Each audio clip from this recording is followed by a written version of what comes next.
کیا آپ کو رات کو اچانک گھبراہٹ یا ڈر محسوس ہوتا ہے، نیند میں وحشت یا خوف آتا ہے؟ تو یہ نبی کریم صلی اللہ علیہ وسلم کی سکھائی ہوئی دعا آپ کی حفاظت کرے گی۔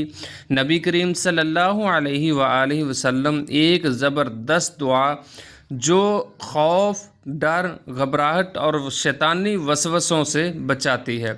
اعوذ بکلمات اللہ التامات من غضبه وعقابه وشر عباده ومن همزات الشیاطین وان یحضرون۔ جب بھی رات کو اچانک آنکھ کھلے، ڈر لگے یا وحشت ہو، فوراً یہ دعا پڑھیں، دل میں اللہ کو یاد کریں، ہلکی آواز میں 3 بار پڑھنا افضل ہے۔ انشاءاللہ آپ کو فوراً سکون ملے گا اور خوف ختم ہو جائے گا۔ ویڈیو کو لائک کریں، شیئر کریں اور ایسے مزید اسلامی وظائف کے لیے فالو کریں۔